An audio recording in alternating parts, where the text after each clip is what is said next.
Hello students, RN classes is back with the discussion of another pre-board, that is pre-board 3. So now my suggestion to all the students who are viewing this video is that you have to attempt the paper first. अब attempt भी करना है वो भी according to the instructions provided by the board, so that discussion का हम benefit अच्छे से ले पाए. Now I am starting with the discussion from the first question. Question is the slope of line y equals to 5 is option A 0, B 1, not defined and then -1. देखो अगर मैं line के बारे में बात करूं, line y equals to 5, definitely मेरे को पता है ये जो लाइन है this is parallel to x axis. अब x एक्सिस के पैरेलल जितनी भी लाइंस होंगी उन सभी का स्लोप क्या होगा? That is 0. तो A option is the correct answer. Next MCQ question is the line this meets the x axis at A. The coordinates of point A are option A 3, 0, then B -3, 0, C 0, 4 and D 0, -4. देखो given है कि ये जो line है ये x axis को A point पे meet करती है. इसका मतलब अगर मैं A के पॉइंट्स को सपोज करूं that I can suppose as A, 0, क्योंकि A जो पॉइंट है वो x एक्सिस के ऊपर लाई कर रहा है एंड इनफैक्ट ये लाइन इस पॉइंट से पास कर रहा है, विच मींस इस पॉइंट के जो कोऑर्डिनेट्स हैं वो लाइन की इक्वेशन को सेटिस्फाई करेंगे. प्लेस कर देते हैं. This will B 4 times A minus 3 times 0 plus 12 equals to 0. तो यहां से हमें मिलेगी A की वैल्यू. सॉल्व करने पे जो A की वैल्यू आती है that is -3, which means coordinates of point A are -3, 0, which means answer to the question is option B. Third part of first question is if cos of alpha plus beta is equals to 0, then sin alpha minus beta can be reduced to cos beta, cos 2 beta, sin alpha, sin 2 alpha. देखो पहली बात observation is must. They are asking sine alpha minus beta can be reduce to. अब यहां पे जो angles हैं इधर it is beta और इट इज इन अल्फा, तो सिंगल एंगल की टर्म्स में होना चाहिए, बट यहां पे अल्फा एंड बीटा दोनों इन्वॉल्व है. तो ये हम कर सकते हैं प्रोवाइडेड अल्फा एंड बीटा में हमें मिल जाए रिलेशन. अब रिलेशन के लिए जो गिवन क्वांटिटी है that is cos of alpha plus beta equals to 0. cos of this angle is 0. हमें पता है cos of 90 डिग्री 0. इसका मतलब ये जो एंगल है this is equals to 90 degree. तो alpha plus beta is 90 degree. So from here we can say alpha and beta जो एंगल्स हैं दे आर कॉम्प्लीमेंट्री एंगल्स. अब सबसे पहले अल्फा को इन टर्म्स ऑफ बीटा लिखते हैं that is 90 degree minus beta. जैसे यहां पे प्लेस करूंगा this will be sine of 90 degree minus beta that is -2 times beta. Now sine 90 degree minus theta किसके बराबर? That is cos theta. और यहां पे थीटा क्या है? 2 बीटा. तो cos of theta which means 2 beta. So this can be reduced to this, which means answer is option B. Fourth part is if the volumes of two cones are in the ratio 5:4 and their diameters are in the ratio 3:2, then the ratio of their heights is 5:27, 25:3, 25:72 and 5:9. देखो what they are saying, volumes of two cones, उनकी ratio given है. अब volume हमें पता है that is 1/3 pi r square h, क्योंकि two cones हैं so I will indicate as r1 and h1. 1/3 pi r1 square h1 and second cone की dimensions r2 h2 1/3 times pi R2 square H2। Volumes की ratio क्या given है, that is 5:4। हमें यहां से निकालना है इनके हाइट्स की रेशियो, एंड साथ में और क्या गिवन है, diameters are in the ratio 3:2। देखो डायमीटर्स, बट यहां पे इन्वॉल्व क्या हो रहा है, रेडियस। डायमीटर्स की ratio means 2R1 is to 2R2, that is given to be 3:2। अब देखा जाए डायमीटर्स की रेशियो मतलब उनके रेडियस की रेशियो, दैट इज 3:2। यहाँ पे R1 square by R2 square है, तो उसके लिए सबसे पहले तो 1/3 कैंसिल आउट, पाई से pi cancel out. This can be written as R1 by R2 whole square. तो रेशियो है 3:2, तो 3:2 का square into H1 by H2 equals to 5/4। So 3/2 square is 9/4 into H1 by H2 equals to 5/4। 4 से 4 cancel, तो यहां से जो ratio आती है H1 by H2 that is 5:9, which means answer to the question is option D। Question number 1, fifth part is Rashmi has a die whose 6 faces show the letters as given below: A, B, C, D, A and C. If she throws the die once, then the probability of getting A is 1/3, 1/4, 1/5 and 1/6। अब देखो इस question में ध्यान से, ये जो outcomes हैं these are not equally likely, but probability find out करने के लिए हमें पता है कि इन 6 के 6 फेस के अक्कर करने की जो प्रोबेबिलिटी होगी, जो आउटकम के चांसेस होंगे, दे आर इक्वली लाइकली। तो मैं क्या करता हूं, कंडीशन फेसेस पे बना के चलता हूं, तो 6 में से कोई भी फेस आ सकता है। प्रोबेबिलिटी चेक करनी है, प्रोबेबिलिटी ऑफ एन इवेंट, से the event is E, and probability of event क्या होता है, that is number of outcomes favorable to the event E by number of all possible outcomes।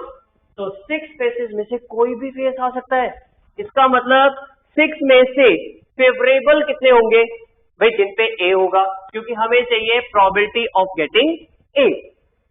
अब A कितने faces पे है, 1 and 2, so probability is 2/6, which means this is 1/3। So finally, answer is option A। Sixth part is consider the following distribution। Data given है, what they are asking, the frequency of the class 30 to 40 is, options are 48, 51, 3 and 4। देखो हमें तो चाहिए frequency of class 30 to 40।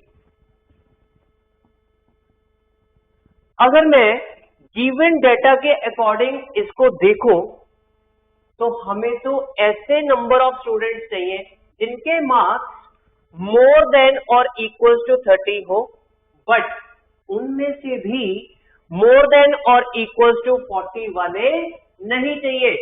तो more than और equals to 30 वाले हैं 51, तो 51 में से टोटल कितने नहीं चाहिए, मोर देन और इक्वल्स टू 40 वाले, दैट इज 48। तो 51 में से 48 नहीं चाहिए, तो बचे कितने, 3।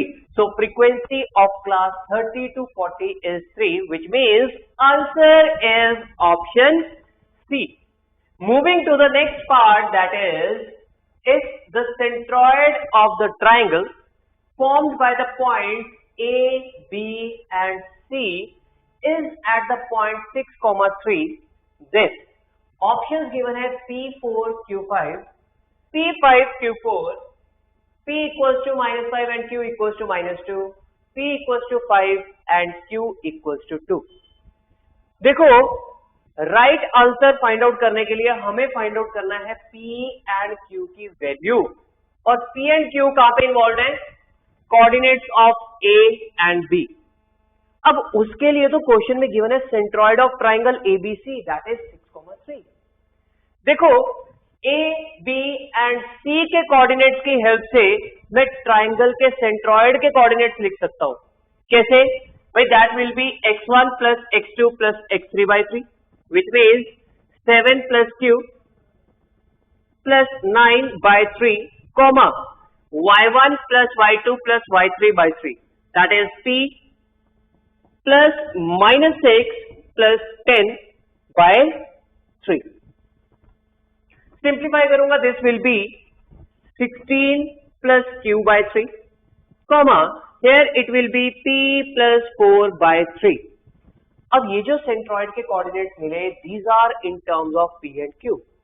जैसे कंपेयर करेंगे x कोऑर्डिनेट के equal which mean 16 plus q by 3 equals to 6. तो यहां से क्रॉस मल्टीप्लाई करने पे 16 plus q equals to 18. So q equals to 2 and y coordinate के equal which means p plus 4 by 3 equals to 3. जैसे इसको solve करूंगा from here I will get p equals to 5 which means finally answer to the question is p equals to 5 q equals to 2, that is option D.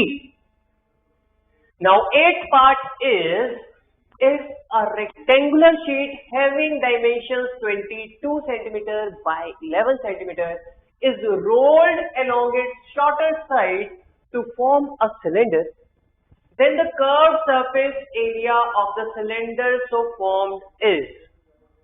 Options given है 968 centimeter square, 424 centimeter square, 121 and 242 centimeter square. देखो हमें तो find out करना है curved surface area. Curved surface area of cylinder is 2 pi r h. और ये value मैं calculate कर सकता हूं प्रोवाइडेड रेडियस एंड हाइट के लेंथ मिल जाए. अब उसके लिए गिवन क्या है? Rectangular sheet of dimension 22 centimetre bye 11 centimetre.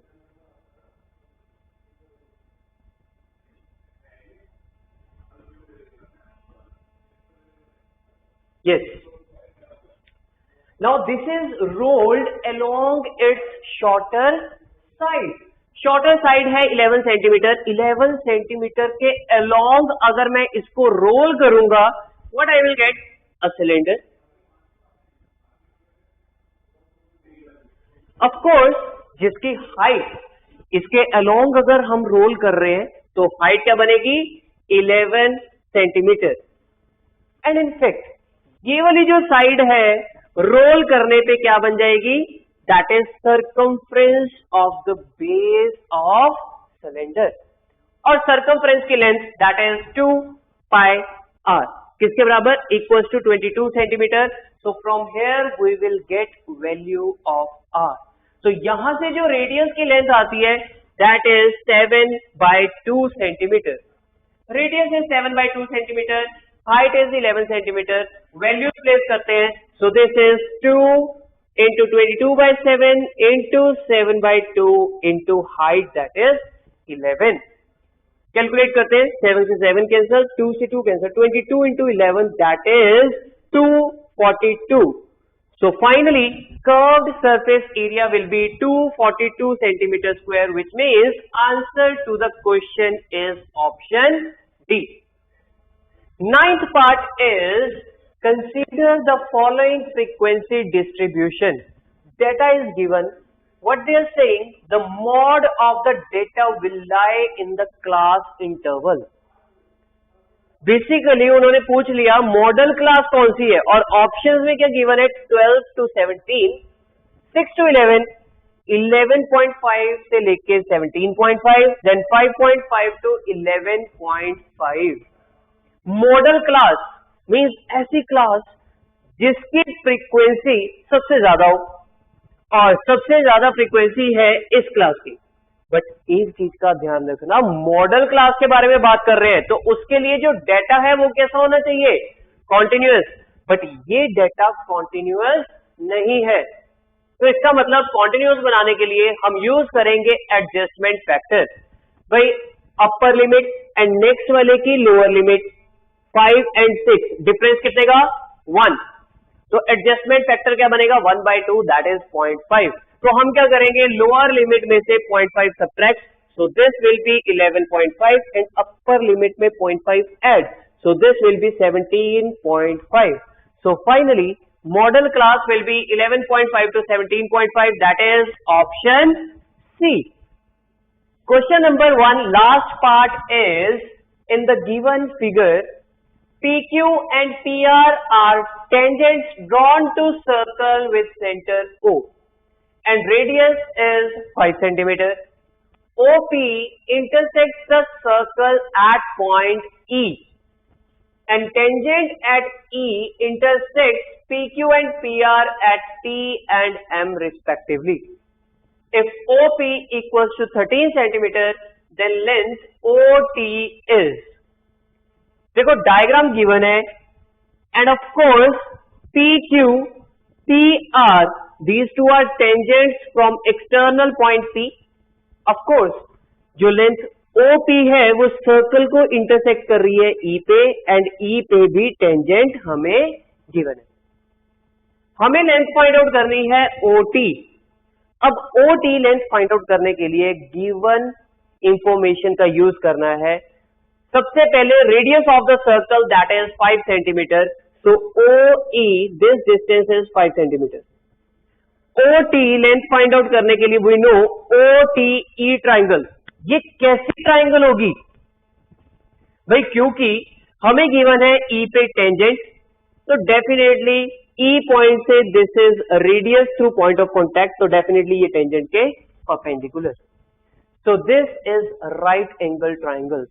जो लेंथ हमें फाइंड आउट करनी है that is hypotenuse of this right angle triangle. अब ये लेंथ में फाइंड आउट कर सकता हूं प्रोवाइडेड मेरे को बाकी की दोनों साइड्स की लेंथ मिल जाए. ये तो पता है 5 सेंटीमीटर, दूसरी लेंथ हमें नहीं पता, तो इसको फाइंड आउट करने के लिए मैं क्या करता हूं, इसको मान लेता हूं से दिस इज x सेंटीमीटर. अब फर्दर अभी तक जो हमने गिवन इंफॉर्मेशन यूज नहीं करी, that is OP, this complete length is 13 centimeter. अब ये अगर 13 है तो डेफिनेटली EP, ये लेंथ क्या होगी, total 13, this is 5, so this will be 8 centimeter. अब x की वैल्यू फाइंड आउट करनी है, तो x में हमें चाहिए इक्वेशन. उसके लिए ऑफ कोर्स ये वाली ट्राइंगल भी कैसी होगी, राइट एंगल ट्राइंगल. अब इस लेंथ का यूज कैसे करें, complete this is 13. Of course, OR, this is radius 5, ये 13 and angle R will be 90 degree क्योंकि PR भी क्या है, tangent.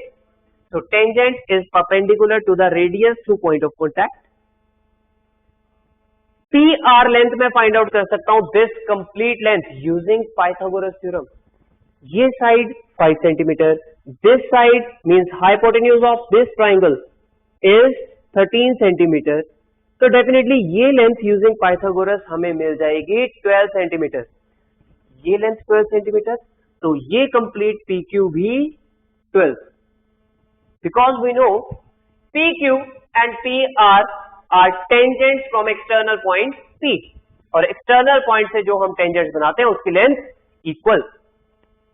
If this is x, तो TQ लेंथ भी डेफिनेटली क्या होगी, x, क्योंकि T से ये दोनों क्या है, टेंजेंट्स टू दिस सर्कल. ये x, ये कंप्लीट 12, तो length PT will be 12 minus x. अब एक बेनिफिट मिल गया, इस ट्राइंगल की तीनों side, this is 12 minus x, this is x, this is 8. अब हम x में इक्वेशन बिल्डअप कर सकते हैं using Pythagoras, that is x square plus 8 square equals to hypotenuse square that is 12 minus x का square. Now this is equation in terms of x. जैसे ही solve करेंगे x की वैल्यू मिलेगी, और यहां से जो x की वैल्यू आती है दैट इज 10/3 सेंटीमीटर. अब x की वैल्यू मिल गई, दिस इज 10/3 सेंटीमीटर, तो डेफिनेटली इस हाइपोटेन्यूज की लेंथ में फाइंड आउट कर सकता हूं again using Pythagoras, that is OT will be equals to root of 5 square plus 10/3 square. अब जैसे ही इसको कैलकुलेट करेंगे we will get final answer, and जो फाइनल आंसर आता है that is 5√13/3। So A option is the correct answer. Now we will discuss questions from section B. First is, in what ratio is the joining of these 2 points divided by the x-axis? तो मैं मान लेता हूं, let the points be P and Q. P 4,3 and Q 2,-6। देखो हमें तो check करना है इस लाइन सेगमेंट को एक्स एक्सिस किस रेशियो में डिवाइड कर रही है।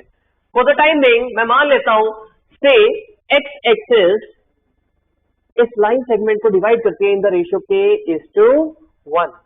नाउ द थिंग इज, इस पॉइंट के कोऑर्डिनेट्स हम फाइंड आउट कर सकते हैं यूजिंग सेक्शन फॉर्मूला। तो इस पॉइंट के कोऑर्डिनेट्स क्या होंगे? That will B 2k + 4 by k + 1, -6k + 3 by k + 1। Now the thing is, हमें तो चाहिए k की वैल्यू in order to find the ratio. k की वैल्यू के लिए हमें पता है ये जो पॉइंट है ये x एक्सिस के ऊपर लाई कर रहा है, तो definitely we can say that coordinates of this point will be of the form x, 0। k की वैल्यू फाइंड आउट करनी है तो दिख रहा है कि y कोऑर्डिनेट किसके इक्वल होना चाहिए? 0 के equal.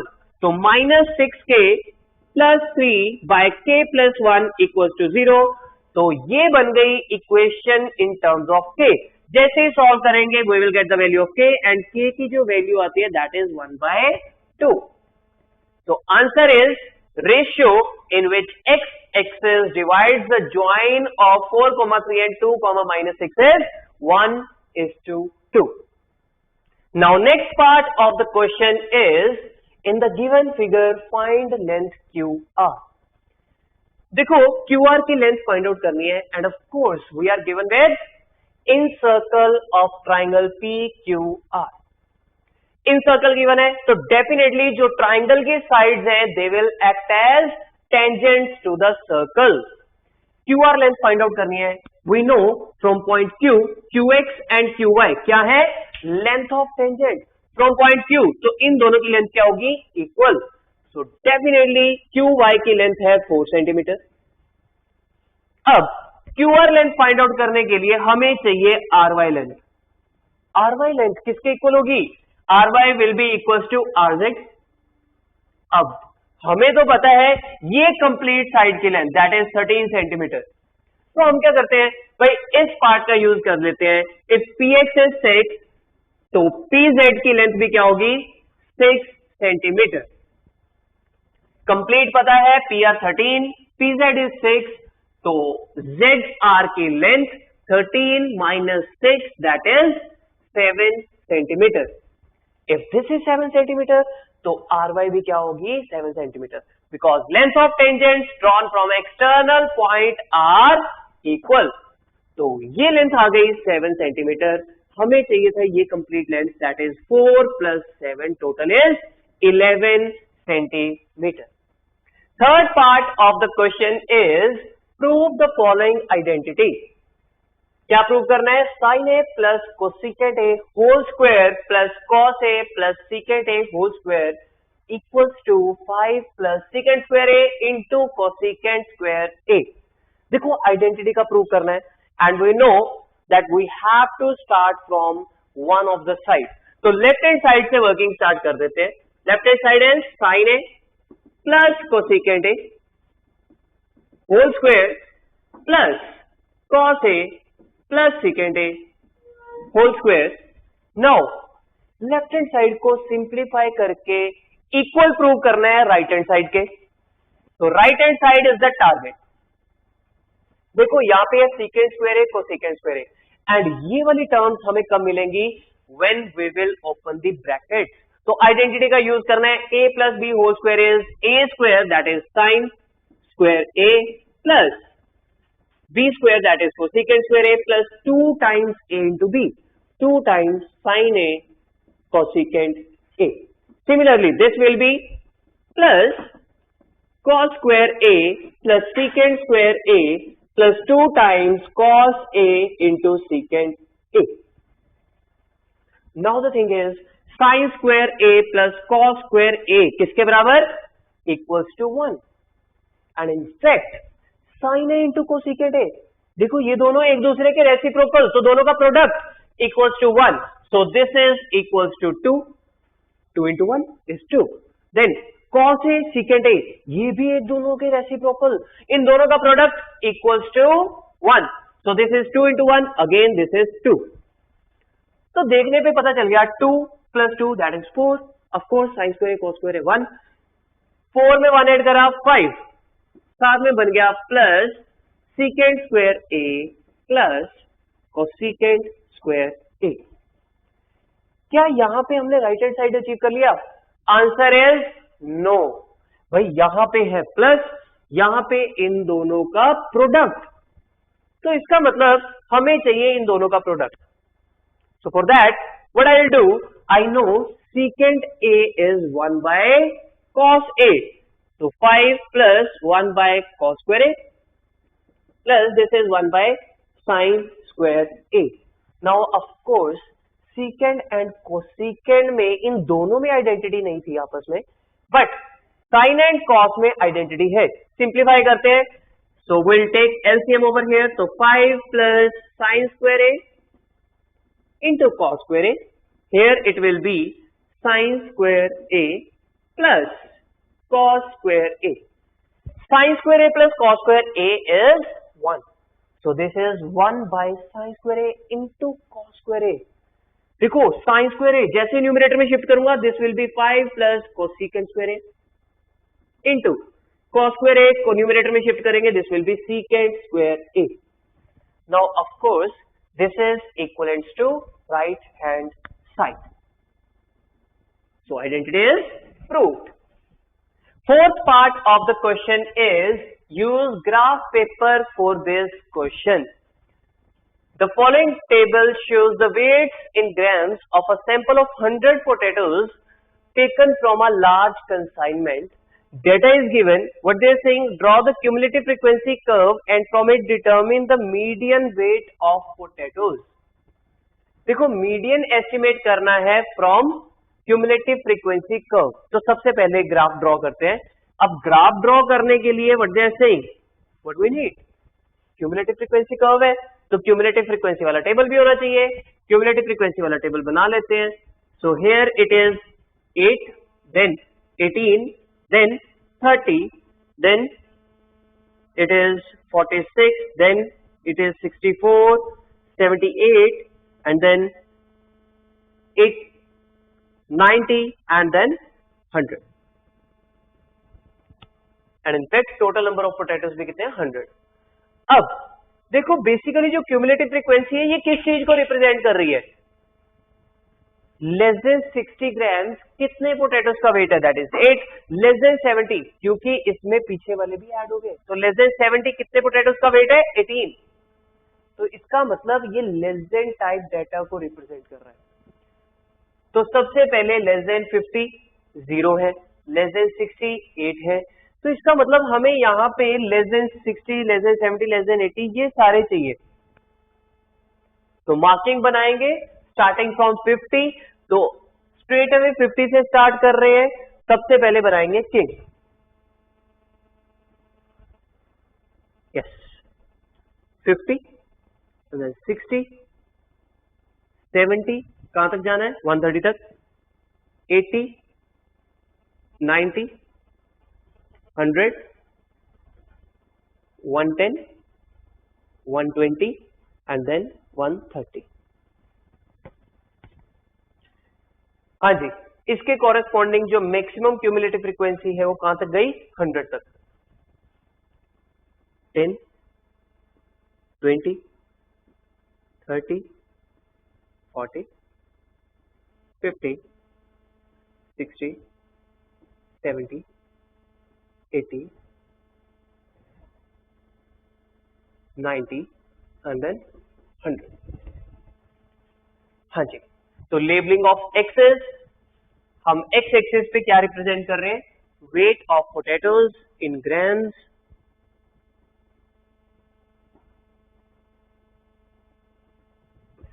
and here number of potatoes.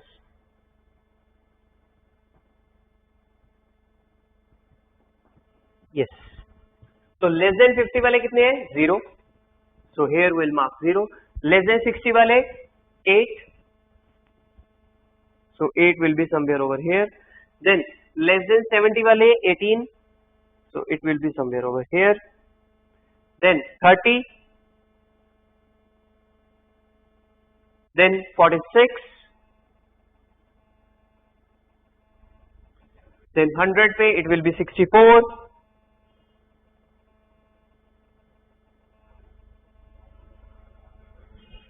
Then 78.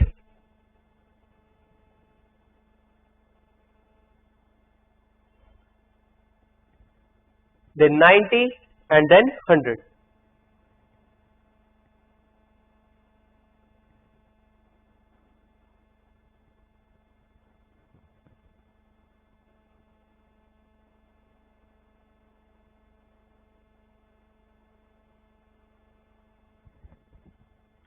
So graph is like this.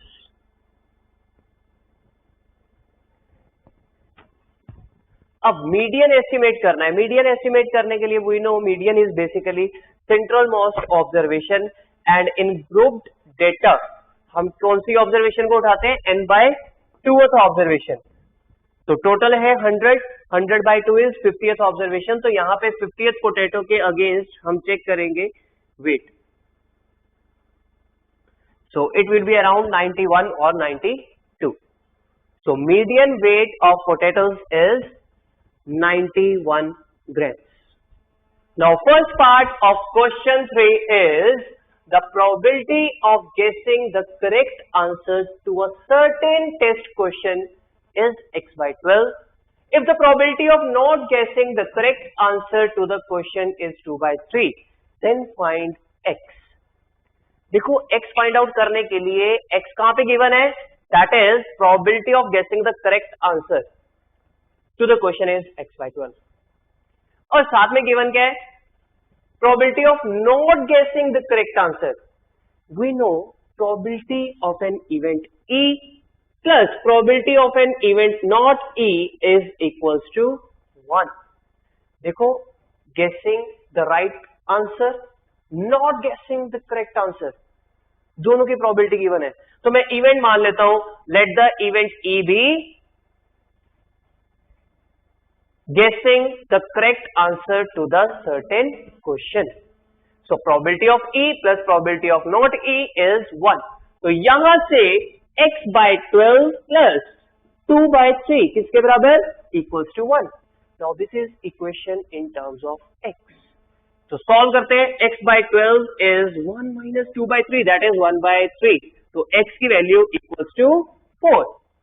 Next part of the question is find the equation of perpendicular bisector of the line segment joining the points P and Q. देखो हमें तो चाहिए equation of perpendicular bisectors. PQ line segment, P के coordinates 2,6, Q के coordinates -3,5. इस line segment का perpendicular bisector means ऐसी line जो इसको बाइसेक्ट भी करे एंड इसके ऊपर परपेंडिकुलर भी हो. तो डेफिनेटली ये लाइन कहां से पास करेगी? Mid point of PQ. तो इसका मतलब गिवन इंफॉर्मेशन की हेल्प से हम लाइन की इक्वेशन बहुत इजीली लिख सकते हैं because we know the coordinates of the point. Of course this is midpoint, तो midpoint formula यूज करेंगे, we'll get the coordinates. And then क्योंकि ये लाइन given लाइन सेगमेंट के परपेंडिकुलर है, तो परपेंडिकुलर लाइंस में हमें पता है relation that is product of their slopes is -1. सबसे पहले इस पॉइंट के coordinate that will be x1 plus x2 by 2 means -1 by 2, comma y1 plus y2 by 2 that is 11 by 2. Slope निकालनी है तो सबसे पहले PQ की slope that will B 5 minus 6 by -3 minus 2 that is -5. 5 and here it will be -1. तो slope आ गई 1/5. Product of slopes of these two lines is -1. तो required line की slope को मान लेता हूं m. m into 1/5 is -1. तो यहां से slope is -5.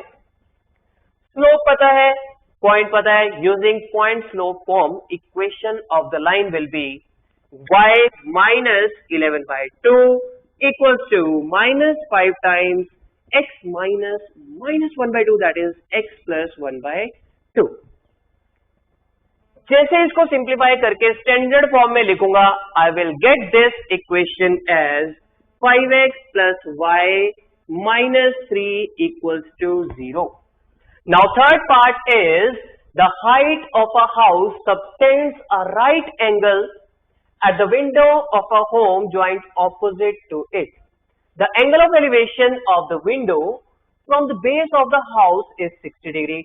If the width of the road is 6 meter, then find the height of the house. देखो सबसे पहले इस क्वेश्चन को अगर अटेम्प्ट करना है तो इसके अकॉर्डिंग डायग्राम ड्रॉ कर लेते हैं. This is house and this is home. What they are saying? The height of a house subtends a right angle at the window of a home. Say here is the window. Now this house is subtending an angle of 90 degree. So this angle is 90 degree. Then the angle of elevation of the window from the base of the house. House के base से angle of elevation of window. भाई सामने देखने की जगह ऊपर की तरफ, तो ये जो angle of elevation है, this is given to be 60 degree. If the width of the road is 6 meter, this length is 6 meter, then we need to find the height of the house. तो ये complete height हमें find out करनी है. Say this height is h. Now the thing is, h length find out करने के लिए हमें given length का use करना है, that is distance between these two buildings is of 6 meters. देखो 60 डिग्री का यूज कैसे कर सकते हैं? Of course, what we will do, इस पॉइंट से we'll make a line parallel to the base. अगर ये लाइन पैरेलल है, if this angle is 60 degree, this is also 60 degree. Clear है? If this is 6 meter, this is also 6 meter. अब right triangle का use करना है, तो सबसे पहले मैं यूज करता हूं राइट ट्राइंगल. मार्किंग कर लेते हैं. Say this is A, B, C, D and this is E. Right triangle DEB. In this triangle, इस एंगल के corresponding this is perpendicular, जो कि हमें find out करना है, and this is base.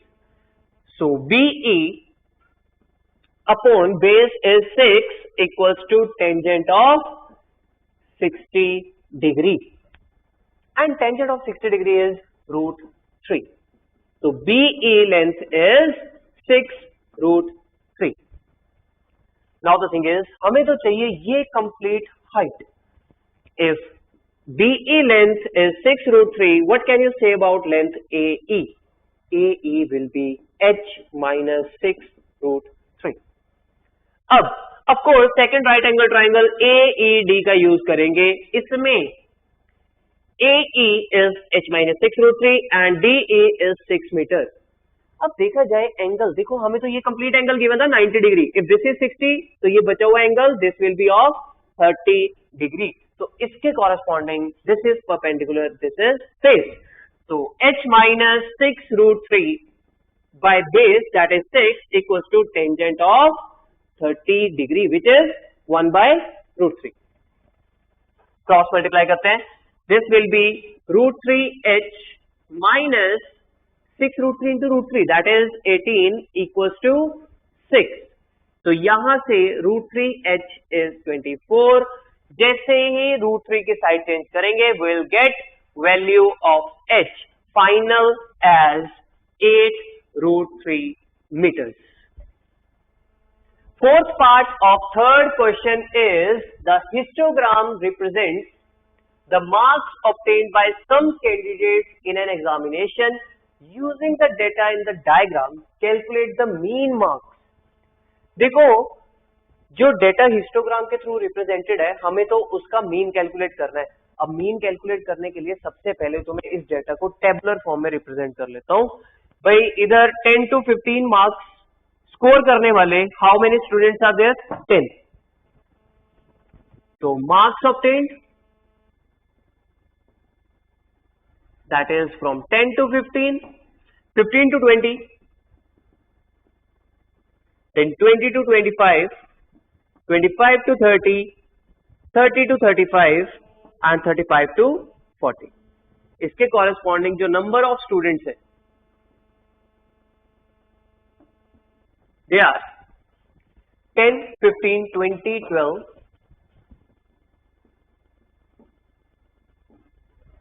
10 and 5. इस डेटा का हमें मीन कैलकुलेट करना है, क्योंकि मीन कैलकुलेट करने के लिए कोई भी मेथड उन्होंने रिस्ट्रिक्ट नहीं करा, तो हम किसी भी मेथड का यूज कर सकते हैं. सबसे पहले तो मैं कॉलम बनाऊंगा क्लास मार्क्स का. So excise that will be 12.5, 17.5 and then it is 22.5, then 27.5, 32.5 and then 37.5. इसके बाद I am using here assumed mean method or you can say shortcut method. तो further DI का कॉलम बनाएंगे. Basically DI क्या है? That is deviation about mean. तो which is xi minus a. तो a assume कर लेते हैं, say 27.5 is a. 12.5 minus 27.5, this is minus 15. Then 17.5 minus 27.5 minus 10. Then here it is minus 5, 0, 5 and then 10. FIDI. So number of students FI into DI. So here it is minus 150, then again minus 150, then minus 100, 0, 50 and then 50. अब mean calculate करना है, क्योंकि हम shortcut method use कर रहे हैं. So mean will be a plus summation FIDI by summation FI. A is assumed mean 27.5, 27.5 में add करेंगे what? Summation of FIDI. इन सभी का सम. Here it is 100 positive, 100 negative cancel out हो गया, बचा क्या? minus 300. Now summation of FIs 15, 15, 30 and 30, 60, 72. So this is 27.5 में add करेंगे minus 300 by 72.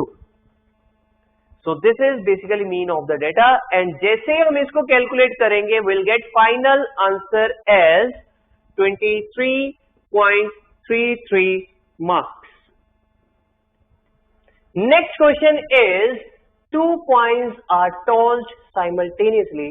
Write the sample space corresponding to the experiment and also find the probability of getting at least one head.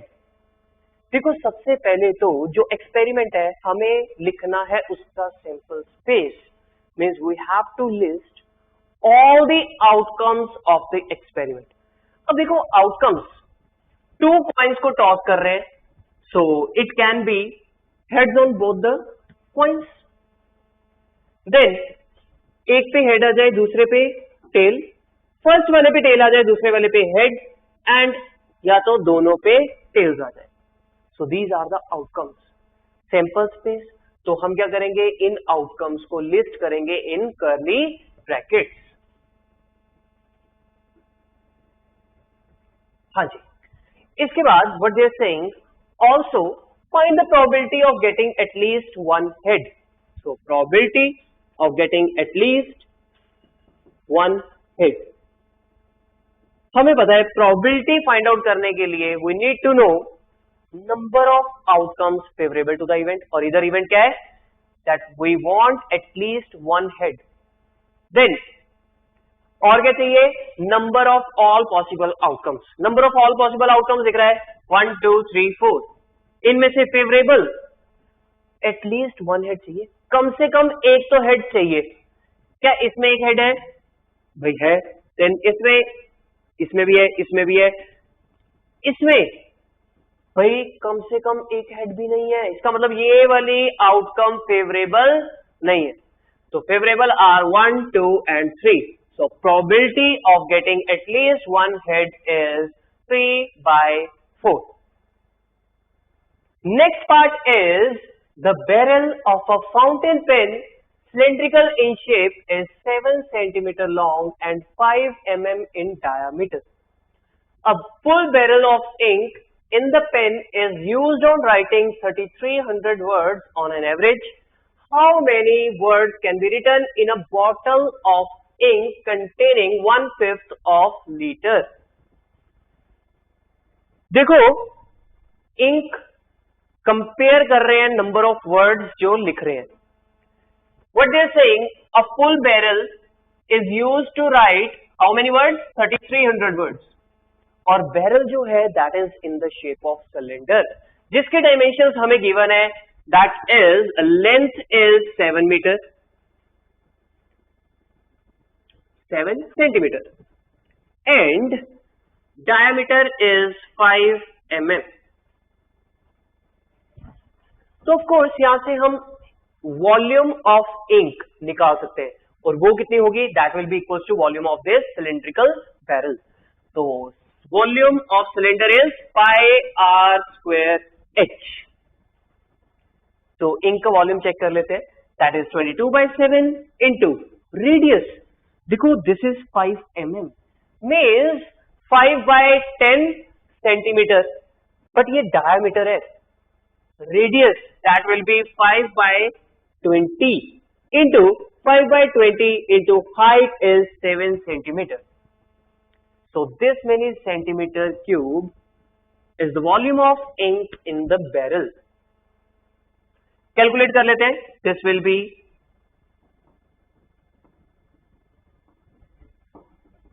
11/8 centimeter cube. तो इतनी volume of ink की help से we can able to write 3300 words. But उन्होंने क्या बोला, bottle of ink containing 1/5 of litre. अब देखो यहाँ पे यूनिट है लीटर, यहाँ पे यूनिट है सेंटीमीटर क्यूब. तो सबसे पहले लीटर को in terms of centimetre cube लिखते हैं, that is 1000 centimetre cube. But इसका भी बॉटल में कितना है, 1/5. तो 1/5 of 1000 centimetre cube that is 200 centimetre cube. अब इतने centimetre cube volume of ink की हेल्प से 3300 वर्ड्स लिखे जाते हैं. Using unitary method we can calculate कि 200 सेंटीमीटर क्यूब की हेल्प से कितने वर्ड्स लिखे जाएंगे. That will be 3300 by 11/8 that is 11 and numerator में into 8 into 200. So this will be 300 into 8 into 200. So finally answer will be 48000 words. Third part is, in the given figure below, the angle of elevation from a point P to the top of a tower QR 50 meter high is 60 degree and that of the tower PT from a point Q is 30 degree. Find the height of the tower PT correct to nearest meter. देखो PT tower की height find out करनी है. से this is H. Given क्या है, that height of tower QR is 50 meters. Angle of elevation given है दोनों के टॉप के from point P and Q. देखो ऐसा है, PT लेंथ फाइंड आउट करने के लिए हमें दिख रहा है दो right angle triangles, that is PPQ and RQP. दोनों ही ट्राइंगल्स में एक साइड कॉमन है, दैट इज साइड PQ. तो हम इसका यूज कर सकते हैं in order to calculate length PT. So of course QR by QP किसके बराबर, this will be equal to tangent of 60 degree which is √3. So QR is 50 by QP is equals to √3. So here QP equals to 50 by √3. Now the thing is, इस side की length हमें मिल चुकी है, हमें तो find out करना है length PT, that is H. So in triangle TPQ, H upon length QP that is 50/√3 किसके बराबर? Equals to tangent of 30 degree which is 1/√3. अब जैसे ही क्रॉस मल्टीप्लाई करूंगा what I will get? H is equals to 50/√3 that is 50/3 metres. हमें तो चाहिए length to the nearest metre, तो इसको डेसिमल्स में कन्वर्ट करते हैं. This will be 16.67 metre and nearest metre में चाहिए, so this will be 17 meters. Now fourth part is a point PA, B is reflected in the x-axis to P dash 2, -3. Write down the values of A and B. P double dash is the image of P when reflected in the y-axis. Write down the coordinates of P double dash. Find the coordinates of P triple dash when P is reflected in the line parallel to y-axis such that x equals to 4. देखो reflection का question है. Reflection के question में we know when we reflect a point, here the point is P, A, B. When we reflect this point in x-axis, what happens? जो इसकी reflection है, जो इसकी इमेज बनेगी, that is represented as P dash. x axis में reflect कर रहे हैं तो y कोऑर्डिनेट के साइन क्या हो जाएंगे? Change. So it will B a, -b. Now the first part of the question is write down the values of a and b. तो a एंड b की वैल्यू के लिए हम क्या करते हैं? इमेज के कोऑर्डिनेट्स को कंपेयर करते हैं. p dash is 2, -3. So a is 2 and -b is equals to -3 which means b is equals to 3. तो P पॉइंट के कोऑर्डिनेट्स बन गए that is 2, 3. Then next was P double dash is the image of P when reflected in y-axis. Write down the coordinates of P double dash. So P double dash जो है that is basically image of P when reflected in y-axis. अब अगर हम y-axis में reflect कर रहे हैं तो x कोऑर्डिनेट के क्या हो जाएंगे? Sign change. तो P double dash के कोऑर्डिनेट्स होंगे -2, 3. Then find the coordinates of P triple dash when P is reflected in the line parallel to y-axis such that x equals to 4. देखो ये जो लाइन है x equals to 4, this is basically parallel to y-axis. अब हम axis के बीच में reflection नहीं देख रहे, और जब भी हम ऐसी line which is parallel to y-axis में रिफ्लेक्शन देखेंगे, से x equals to a. मैं इमेज देख रहा हूं x, y की इन x, a, so coordinates will be y coordinate remains same, x coordinate में -x plus 2 times a. Now here the point is P 2, 3. 2, 3 की रिफ्लेक्शन देख रहे हैं किसमें? x, 4 में. So y coordinate will remain same. So y coordinate is 3. x coordinate देखो x coordinate का negative -2, compare करके देखो -2 में ऐड करेंगे 2 टाइम्स व्हाट? यहाँ पे x इक्वल्स टू a के साथ कंपेयर करेंगे तो a की वैल्यू 4, तो 2 times 4. So this will be -2 plus 8 which is 6. 6, 3 is the coordinates of the image of P when reflected in x equals to 4. And in fact इसको करने का एक और मेथड है, that is we can solve this using graphical method. अब graphical method में अगर मैं बात करूं point 2, 3, 1, 2, here it is 1, 2, 3, 2, 3, here will be the point 2, 3, P. अब इसकी रिफ्लेक्शन देख रहे थे x equals to 4 में, x equals to 4, this is the line. अब ये जो लाइन है basically this will act as mirror, तो जितना पॉइंट इसके इन फ्रंट होगा उतनी ही इमेज इसके पीछे. तो यहाँ पे ये जो लाइन बन रही है basically this will be parallel to x axis. तो एक्स एक्सिस से इसका डिस्टेंस क्या रहने वाला है? सेम. एक्स एक्सिस से डिस्टेंस सेम का मतलब y कोऑर्डिनेट सेम, तो y coordinate will be 3. Then ये इसके फ्रंट में कितना है, देखो यहाँ पे इस पॉइंट का जो x कोऑर्डिनेट होगा, क्योंकि ये लाइन है x इक्वल टू 4, तो x कोऑर्डिनेट विल बी 4,3. तो ये कितना इन फ्रंट है, 2 इन फ्रंट है, तो इसके पीछे भी 2 यूनिट्स जाएंगे, तो 4 के बाद 2 units, that will B 6. Compare करके देखेंगे, answer is the same, 6,3. Next question is prove that cot A by cosecant A minus 1 plus cot A by cosecant A plus 1 equals to 2 secant A. देखो identity proving करनी है, left hand side से working start करते हैं. Left hand side is cot A by cosecant A minus 1 plus cot A by cosecant A plus 1. अब दिख रहा है कि राइट हैंड साइड मींस जो टारगेट है डिनोमिनेटर में, हियर इट इज 1. डिनोमिनेटर को सिंप्लीफाई करना है तो क्या करेंगे, will take LCM. But LCM लेने से पहले दिख रहा है यहाँ पे भी कॉट ए है, यहाँ पे भी कॉट ए है, तो cot A common, so it will be cot A into 1 by cosecant A minus 1 plus 1 by cosecant A plus 1. अब एलसीएम लेंगे, of course here it will be cosecant A minus 1 into cosecant A plus 1.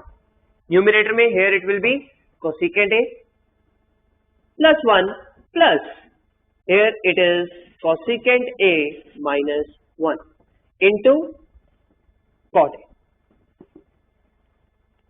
अब denominator में दिख रहा है cosecant A minus 1, cosecant A plus 1, A minus B into A plus B. So this will be A square minus B square. So 1 का square that is 1.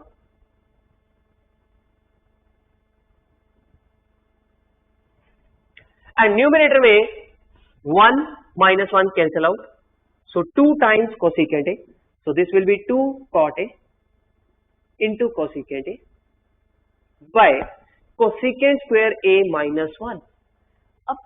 Identity में cosecant square A minus 1 किसके equal, that is equals to cot square A. तो cot से cot हुआ cancel out, so this is 2 cosecant A by cot A. But target क्या है, 2 secant A. अब जैसे इसको साइन एंड कॉस में चेंज करेंगे, this will be 2 into cosecant is 1 by sine A. Denominator में है cot A, so this is cos A by sin A and sin A चला गया न्यूमरेटर में. sin A से sin A हुआ cancel, 2 by cos A किसके बराबर, equals to 2 secant A which is equals to right hand side, hence the identity is proved. Next part is for the following set of numbers find the median. Numbers given है और इन numbers का हमें find out करना है median. Median find out करने के लिए सबसे पहले जो डाटा है वो अरेंज होना चाहिए. तो इस डाटा को अरेंज करेंगे इन असेंडिंग ऑर्डर. तो सबसे पहले least one is 3, then 4, then next will be 9 and then it will be 10, then 12, 3, 4, 9, 10, 12 and then it will be 15, then 17, then 27, 47, 48, 48 के बाद it will be 75 and then next will be 81. अब इन numbers का median find out करने के लिए हम क्या चेक करेंगे, will check number of observations. Number of observations कितनी है, 1 2 3 4 5 6 7 8 9 10 11 12. नंबर ऑफ ऑब्जर्वेशंस है इवन नंबर ऑफ ऑब्जर्वेशंस के लिए मीडियन हम कैलकुलेट करते हैं, that is n by 2th observation plus n by 2 plus 1th observation का average. So this is 12 by 2, 6th observation and 7th observation. So 6th observation is 15 and 7th is 17. So 15 plus 17 by 2. So this is 32 by 2, 16.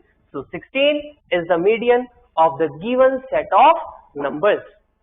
Third part is write down the equation of the line whose gradient is 3 by 2 and it passes through P, where P divides the line segment joining A and B in the ratio 2:3. देखो जिस line की equation लिखनी है सबसे पहले तो उसका gradient given है that is 3 by 2. Slope is given and in fact the line passes through point P और P क्या कर रहा है AB लाइन सेगमेंट को डिवाइड कर रहा है इन द रेशियो 2:3. तो पॉइंट भी हम फाइंड आउट कर सकते हैं. पॉइंट फाइंड आउट करते हैं. AB लाइन सेगमेंट A के कोऑर्डिनेट्स है -2,6, B के कोऑर्डिनेट्स है 3,-4. भाई P पॉइंट AB को किस रेशियो में डिवाइड कर रहा है 2:3. सो here it is P which is dividing it in the ratio 2:3. अब लाइन जिसका ग्रेडियंट है 3 by 2 and passing through P, इस लाइन की इक्वेशन चाहिए. P पॉइंट के कोऑर्डिनेट्स फाइंड आउट कर सकते हैं यूजिंग सेक्शन फॉर्मूला. तो इसके कोऑर्डिनेट्स क्या बनेंगे? दिस विल बी 2 into 3, 6 में ऐड करेंगे -6 by 2 plus 3 that is 5, comma -8 में ऐड करेंगे 18 by 2 plus 3 that is 5. जैसे ही इसको कैलकुलेट करोगे you will get coordinates as 0,2. Point पता है, स्लोप पता है, इक्वेशन ऑफ लाइन हम लिख सकते हैं using point slope form that is y minus y1. So y minus 2 equals to m that is slope 3 by 2 times x minus 0 that is x. तो ये बन गई इक्वेशन ऑफ लाइन. जैसे इसको सिंप्लीफाई करके स्टैंडर्ड फॉर्म में लिखेंगे this will B 3x minus 2y plus 4 equals to 0. Fifth question, fourth part is in the given figure AC is the diameter of the circle with center O. CD and BE are parallel. Angle AOB equals to 80 degree. Angle ACE equals to 10 degree. Calculate number 1 angle BEC. देखो सबसे पहले हमें find out करना है angle BEC. BEC means this angle. इस angle को find out करने के लिए दिख रहा है कि ये जो एंगल है ये सरकमफ्रेंस के ऊपर बन रहा है एंड कौन सी आर्क बना रही है दैट इज आर्क BC. तो arc BC is subtending this angle at circumference और इसका रिलेशन हमें मिलेगा सेंटर पे. तो BC आर्क सेंटर पे कौन सा एंगल सबटेंड कर रही है दैट इज एंगल BOC. अगर ये एंगल मिल जाए then the question is done. अब इस एंगल के लिए वी नो दैट AC क्या है डायामीटर. AC डायामीटर है. इफ दिस इज 80 डिग्री तो डेफिनेटली ये दोनों एंगल्स क्या बना रहे हैं linear pair and this angle is of 100 degree. If this is 100 तो सरकमफ्रेंस से क्या बनेगा इसका हाफ दैट इज 50 डिग्री. तो सबसे पहला angle that is angle BEC is of 50 degree. Then next one is angle BCD. तो मार्क कर लेते हैं BCD मींस ये कंप्लीट एंगल.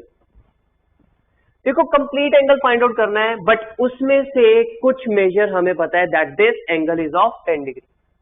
अगर मैं बाकी के दोनों एंगल्स मींस ये वाला एंगल और ये वाला एंगल इन दोनों के मेजर फाइंड आउट कर लूं तो टोटल में कैलकुलेट कर सकता हूं. ऑफ कोर्स ये जो एंगल है ये भी सरकमफ्रेंस के ऊपर बन रहा है एंड कौन सी आर्क बना रही है arc AB and arc AB centre पे कितना सबटेंड कर रही है 80 degree. If this is 80 degree तो सरकमफ्रेंस पे क्या होगा इसका half. So this is of 40 degree. Now next is this angle. देखो अभी तक हमने किसका यूज नहीं करा that is parallelise. BE and CD क्या है आपस में पैरेलल. अगर ये दोनों पैरेलल हैं EC इज ट्रांसवर्सल तो ये एंगल और ये एंगल दोनों क्या होंगे इक्वल. ऐसा क्यों? These are alternate interior angles. If this is of 50 degree, this is also of 50 degree.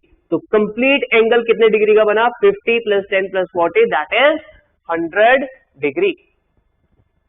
So angle BCD is of measure 100 degree. First one is of 50 degree. Third one is angle CED. Again mark करते हैं CED. देखो ये angle find out करना है. We no E vertex पे ये वाला angle 50 degree. अगर हम ये कंप्लीट एंगल फाइंड आउट कर ले, ऐसा क्यों बोल रहा हूं? बिकॉज DEDC ये क्वाड्रिलेटरल कैसी है? Cyclic quadrilateral.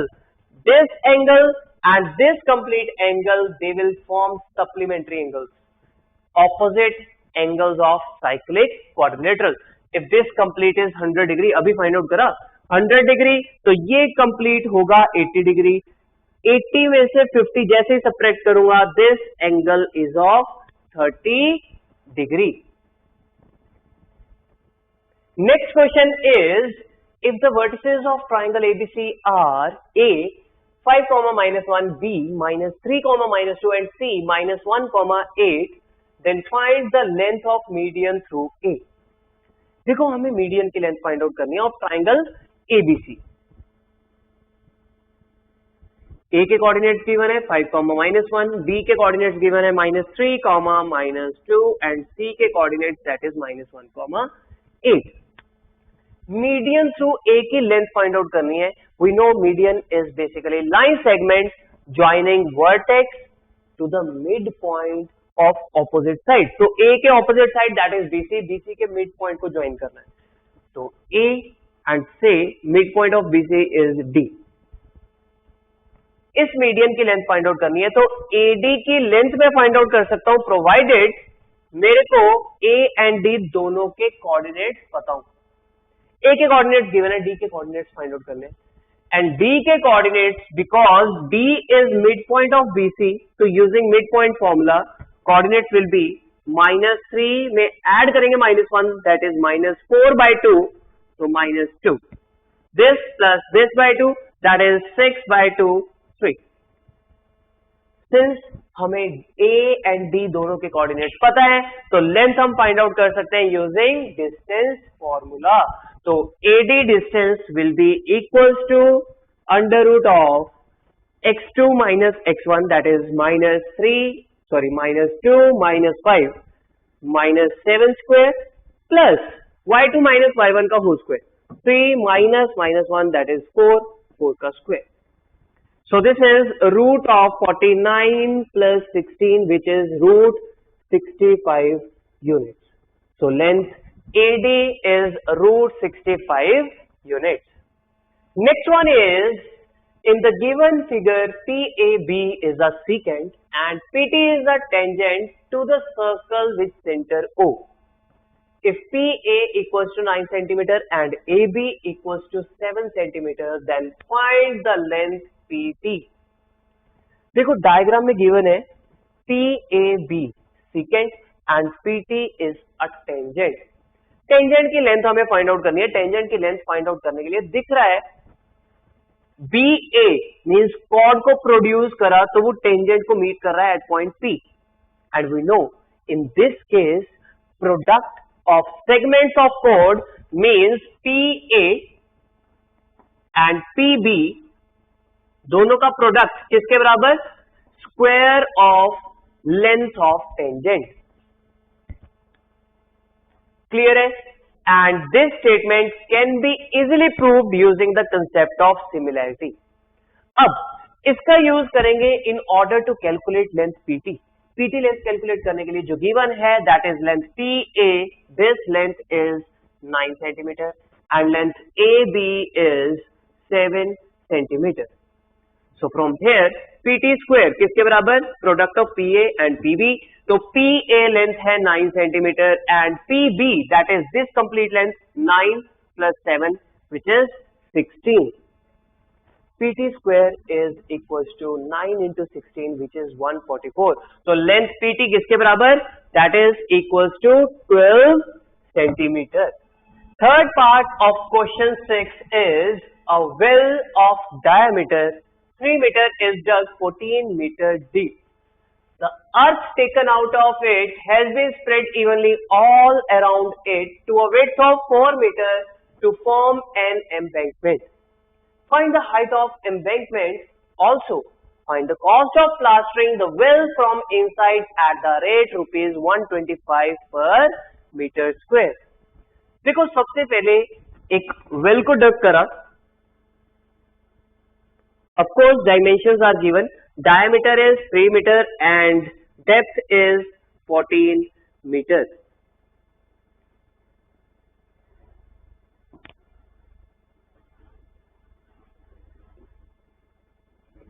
अब यहां से जो मिट्टी निकली उसको स्प्रेड कर दिया ऑल अराउंड इट. तो यहां पे इतने एरिया में क्या करा, मिट्टी को स्प्रेड कर दिया. अब ऑफ कोर्स अगर मैं यहां से मिट्टी निकाल के इस एरिया में मिट्टी डालूंगा तो मिट्टी कुछ हाइट अटेन कर जाएगी. That is basically the embankment.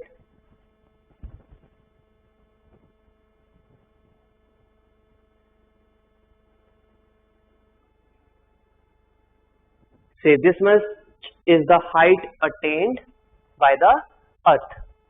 अब ये जो हाइट है ये हमें कैलकुलेट करना है, तो मैं इसको मान लेता हूं से दिस इज h.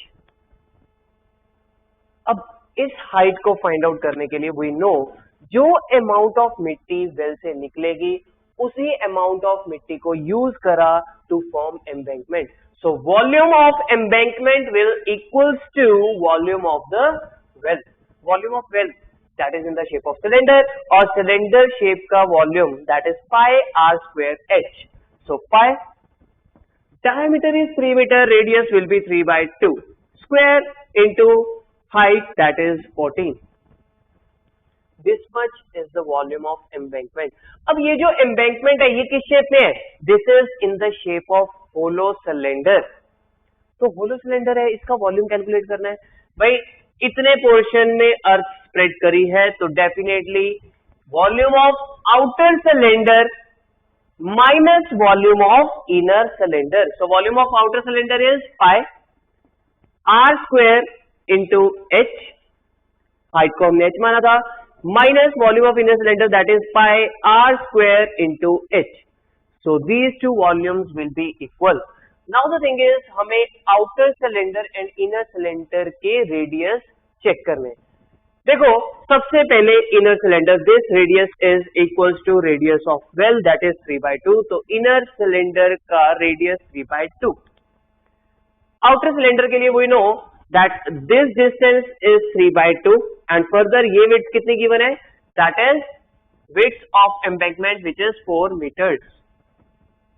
तो 3 by 2 plus 4 टोटल कितना बना, 3 by 2 plus 4 is 11 by 2. Now this is equation in terms of h. Solve करेंगे, सॉल्व करने के लिए दिख रहा है कि पाई एंड h दोनों टर्म्स में कॉमन बचा. क्या 11 by 2 square minus 3 by 2 square, a square minus b square. So this will be 11 by 2 plus 3 by 2 into 11 by 2 minus 3 by 2, a plus b into a minus b, which is equals to pi into 3 by 2 square into 14. 11 by 2 plus 3 by 2 is 7 and 11 by 2 minus 3 by 2 is 4. Now the thing is pi से pi हुआ cancel out. Further 7 से here it is 14, तो 2 पे 2 से here it is 2. So h is equals to here it is 9 by 4. 2 इधर multiply हो रहा था उधर जाके डिवाइड, तो 9 by 8 which is equals to 1.125 meter. So height of embankment is 1.125 meter. Now the next thing is what they are saying, also find the cost of plastering the well. Well को plaster करना है ध्यान से. तो इसका मतलब ये जो वेल है यहाँ से लेके नीचे तक इसको हमने प्लास्टर करना है. प्लास्टर करने के लिए कॉस्ट निकालनी है, वो हम निकाल सकते हैं, बट एक चीज का ध्यान देंगे क्योंकि ये वेल है तो नीचे वाला सरफेस कभी भी प्लास्टर नहीं करते. तो इसके कर्व सरफेस को प्लास्टर करना है और curve surface area of well that is equals to 2 pi r h. Radius कितना है वेल का, that is 3 by 2 and height of well that is 14 meters. तो इतने मीटर स्क्वायर को प्लास्टर करना है. What they are saying? 125 rupees per metre square. एक metre square के लिए 125 रुपीज लगते हैं. तो इतने मीटर स्क्वायर के लिए कितने rupees into 125. So this we have to calculate. So this much is the cost of plastering. Calculate कर लेते हैं. 7 into 2 14, 14 पे 14 कैंसिल हुआ. 6 into 22 into 125. 6 into 125 is 750. 750 into 22, that is rupees 16,500. Now last question of the paper is find the mod of the following data using a histogram. Data given है, हमें तो histogram की help से इस data का mod estimate करना है. तो सबसे पहले तो हिस्टोग्राम की हेल्प से रिप्रेजेंट करते हैं इस डेटा को graphically. Axes of course data is starting from 0, तो यहां पे किंग बनाने की जरूरत नहीं. 0 से 10, 10 to 20, 20 to 30, 30 to 40, 40 to 50. So here it is 10, 20, 30, 40 and 50. And here of course दिख रहा है कि मैक्सिमम बार साइज कितना जाएगा. बार की हाइट जाएगी maximum 20. Say this is 5, 10, 15 and here it is 20. तो सबसे पहले 0 से 10 5 and then 10 to 20 it is 12.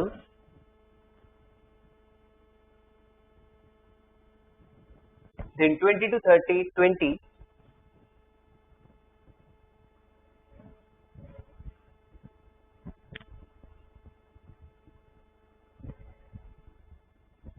And that is the maximum. 5, 12, 20. Then 30 to 40 it is 9, so it will be somewhere over here. Then 40 to 50 4. 4 it will be somewhere over here. Yes. Now the thing is graphically हम represent तो कर देते हैं but axis को label करना जरूरी है. So here it is class and here it is frequency. Yes. साथ में स्केल भी मेंशन करेंगे. एंड देन हमें तो इस डेटा का मॉड को एस्टिमेट करना है. मॉड को एस्टिमेट करने के लिए सबसे पहले चेक करेंगे which is the model class. जिस क्लास की सबसे ज्यादा फ्रीक्वेंसी होती है that is the model class. और यहाँ पे 20, 20 to 30. तो इस बार में वर्क करेंगे. इस बार में वर्क करने के लिए हम क्या करते हैं, सबसे पहले कॉर्नर्स को कॉर्नर्स के साथ ज्वाइन करेंगे. इस कॉर्नर को सेकंड कॉर्नर के साथ एंड इस कॉर्नर को फर्स्ट कॉर्नर के साथ.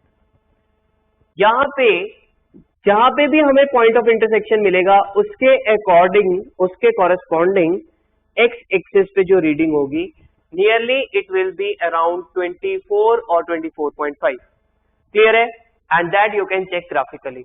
दिस इज द वे और आपको फाइनली इसका आंसर मिल जाएगा 24 और 24.5. So with this, discussion of pre-board 3 is over. I hope you enjoyed the discussion.